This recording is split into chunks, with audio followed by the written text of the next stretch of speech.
இங்கே வேட்டைக்காரனே சப்ளையராக மாறியுள்ளார் என்பதுதான் ட்விஸ்ட். ஒரு காலத்தில் ஈரானிடமிருந்து ரஷ்யாவிற்கு சென்ற ட்ரோன் இப்போது மிகவும் ஆபத்தானதாகவும் புத்திசாலித்தனமானதாகவும் போரில் சோதிக்கப்பட்டதாகவும் மீண்டும் தாய் நிலமான ஈரானுக்கே அமெரிக்காவோடு போரிட திரும்பிக் கொண்டிருக்கிறது என்பது அறிக்கை.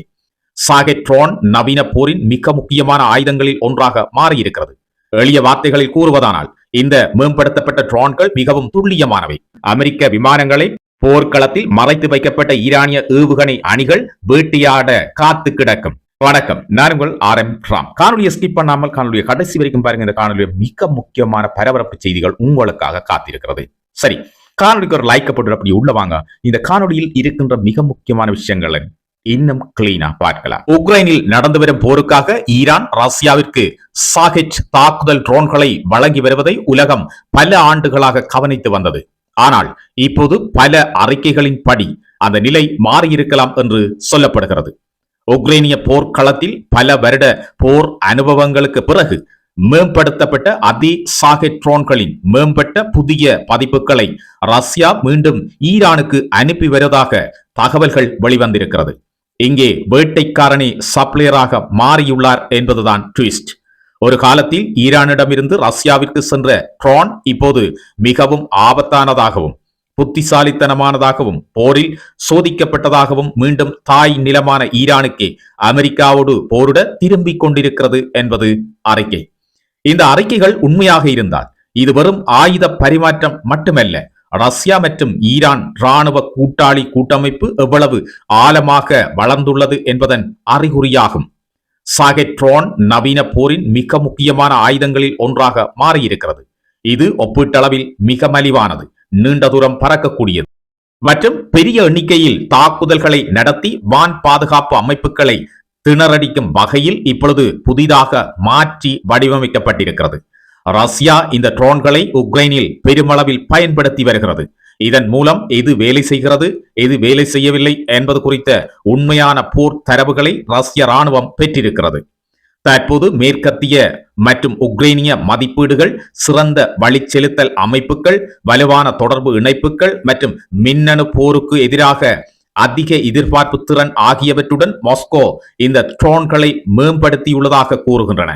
எளிய வார்த்தைகளில் கூறுவதானால் இந்த மேம்படுத்தப்பட்ட ட்ரோன்கள் மிகவும் துல்லியமானவை, ஜாம் செய்வதற்கு கடினமானவை மற்றும் மேம்பட்ட வான் பாதுகாப்பு வலையமைப்புகளுக்கு எதிராக மிகவும் பயனுள்ளவை என்று நம்பப்படுகிறது. இதன் நேரம் மிகவும் முக்கியமானதாகும். அமெரிக்க இராணுவ தளங்கள் மற்றும் பிற பிராந்திய இலக்குகளுக்கு எதிரான பெரிய அளவிலான ட்ரோன் தாக்குதல்களின் பயன்பாட்டை ஈரான் இப்பொழுது விரிவுபடுத்தி வருகின்றது என்பதற்கான அறிகுறியே இந்த அறிக்கைகளாகும். சில உளவுத்துறை ஆய்வுகள் ரஷ்யா தயாரித்த அல்லது ரஷ்யாவால் புதிதாக மாற்றியமைக்கப்பட்ட சாகெட் ட்ரோன் வகைகள் ஏற்கனவே ஈரானில் நடவடிக்கைகளில் பயன்படுத்தப்பட்டிருக்கலாம் என்று கூட பரிந்துரைக்கின்றன. இந்த கதையில் மற்றொரு புதிய பரிணாமமும் இருக்கிறது. ஜூலை மாதத்தில் மத்திய கிழக்கு பகுதியில் சிஏஏக்கு தொடர்புடைய இலக்குகள் மீதான தாக்குதல்களை துல்லியமாக்க ரஷ்யா ரகசிய இலக்கு தகவல்களை ஈரானுடன் பகிர்ந்து கொள்ள அதிக வாய்ப்புள்ளதாக அமெரிக்க உளவுத்துறை அதிகாரிகள் மதிப்பிட்டதாக தகவல்கள் வெளியாகி இருக்கின்றன. அது உண்மையாக இருந்தால் மாஸ்கோவிற்கும் தெஹ்ரானுக்கும் இடையிலான ஒத்துழைப்பு வன்பொருளை தாண்டி உளவுத்துறை பகிர்வு வரை நீண்டுள்ளது என்பதாகும். ரஷ்யாவின் கோணத்தில் இதன் நன்மைகள் தெளிவாக தெரிகின்றன. ஈரானின் தாக்குதல் திறன்களை மேம்படுத்த உதவுவதன் மூலம் மாஸ்கோ நேரடியாக அமெரிக்காவுடன் இப்போரில் ஈடுபடாமலேயே மத்திய கிழக்கில் அமெரிக்க படைகள் மற்றும் மேற்கத்திய நலன்களுக்கு எதிரான அழுத்தத்தை மறைமுகமாக அதிகரிக்க ரஷ்யாவால் முடியும் என்று நம்பப்படுகிறது. ஈரானை பொறுத்தவரை ஆதாயங்களை சமமாக இருப்பது முக்கியமானவை. ஈரானுடைய அசல் சாகெட் வடிவமைப்புகளை மட்டும் நம்பியிருப்பதற்கு பதிலாக உக்ரைனில் 3.5 ஆண்டுகளுக்கு மேலான தீவிர போருக்கு பிறகு உருவாக்கப்பட்ட போர்க்களத்தில் தாக்குதல் நடத்தி சோதிக்கப்பட்ட புதிய மேம்பாடுகளை கொண்ட ட்ரோன்களை இப்போது அது பெற முடிந்திருக்கிறது. இதன் பெரிய நோக்கம் என்னவென்றால், நவீன போர்கள் இனி டாங்கிகள், போர் விமானங்கள் அல்லது ஏவுகணைகள் பற்றியது மட்டுமல்ல, அவை அதிகமாக சிறந்த வினைத்திறனுடன் மலிவு விலையிலும் பெருமளவிலும் தயாரிக்கப்படும் ட்ரோன்களை பற்றியது.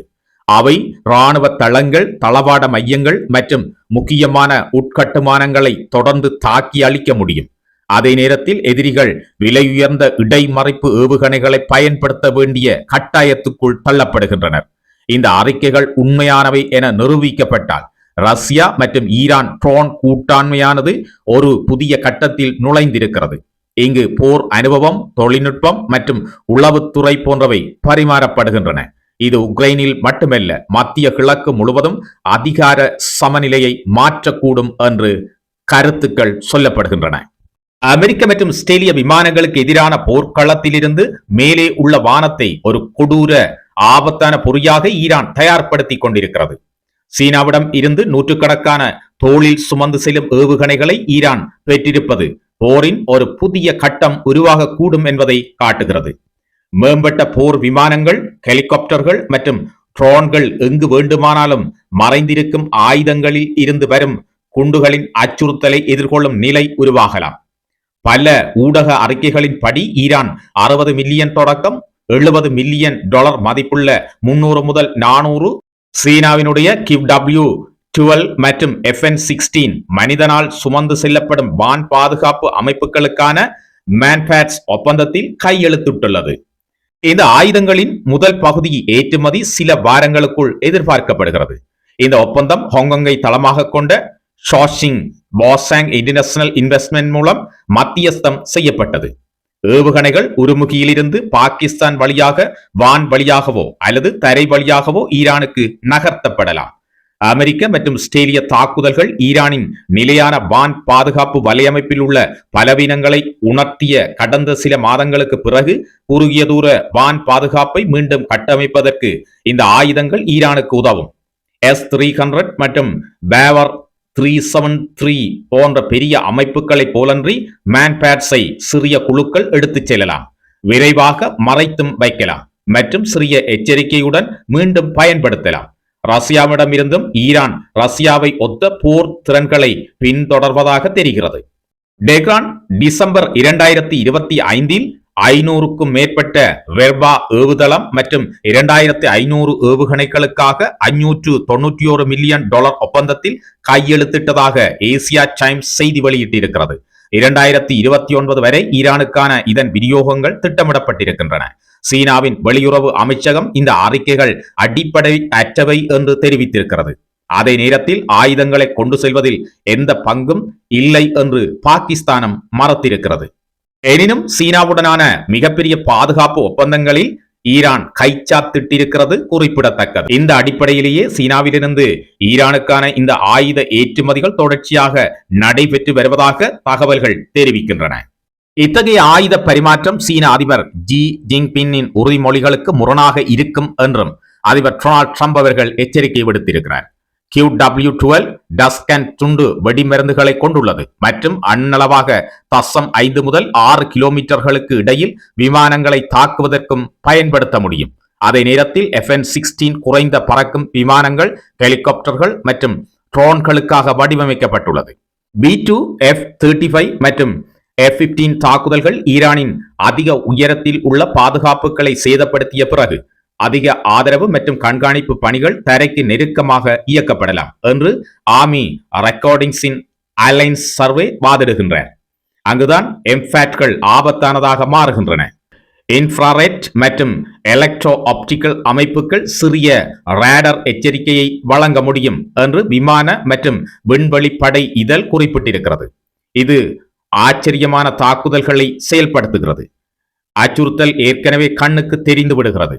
ஈரானிய மேன்பேட்ஸ் ஆனது HH-60 மீட்பு ஹெலிகாப்டர், A-10 மற்றும் F-18 ஈரானிய மேன்பேட்ஸ் ஆனது HH-60 மீட்பு ஹெலிகாப்டர், A-10 மற்றும் F-18 தேசத்துடன் இணைக்கப்பட்டுள்ளதாக அறிக்கைகள் தெரிவிக்கின்றன. ஆபரேஷன் எபிக் ஃபியூரியின் போது சுமார் 30 MQ-9 ரீப்பர் ட்ரோன்களை அமெரிக்கா இழந்ததாக ABC செய்தி வெளியிட்டிருக்கிறது. இதன் விளைவாக விலை உயர்ந்த புதிய போட்டி உருவாகலாம். அமெரிக்கா ஈரானின் அதன் மேல் வானத்தை கட்டுப்படுத்தலாம். ஆனால் டெஹ்ரான் அதன் குறைந்த உயர வான்வெளியை பாரிய முறையில் ஆபத்தானதாக மாற்றக்கூடும். இது அமெரிக்க படைகளை பாதிக்கக்கூடிய நிலையை உருவாக்கும். மேலும் அமெரிக்க விமானங்களை போர்க்களத்தில் மறைத்து வைக்கப்பட்ட ஈரானிய ஏவுகணை அணிகள் வேட்டையாட காத்து கிடக்கும். ஆகவே இனி ஈரான் போர்க்களம் அமெரிக்காவிற்கு மிக பயங்கரமானதாகவே இருக்க போகின்றது. இது இன்றைய உலக விவர செய்தி தொகுப்பு. இன்றைய தான் ஃபர்ஸ்ட் டைம் இந்த செய்திகளை பார்க்குறீங்கன்னு சொன்னா உலக விவர சேனலை சப்ஸ்கிரைப் பண்ணி அந்த பெல் ஐக்கனை கிளிக் பண்ணி நம்மோடு தொடர்ச்சியாக இணைந்திருங்கள். இது போன்ற மிக முக்கியமான செய்திகளை தொடர்ச்சியாக காணக்கூடியதாக இருக்கும். காணொலி தொடர்பான உங்களுடைய கருத்துக்களை பதிவுங்க. அது மட்டும் இல்லாமல் காணொலியை லைக் பண்ணுங்க. அப்பதான் இந்த காணொலி பலருக்கும் சென்று சேர்வதற்கு உதவியாக இருக்கும்.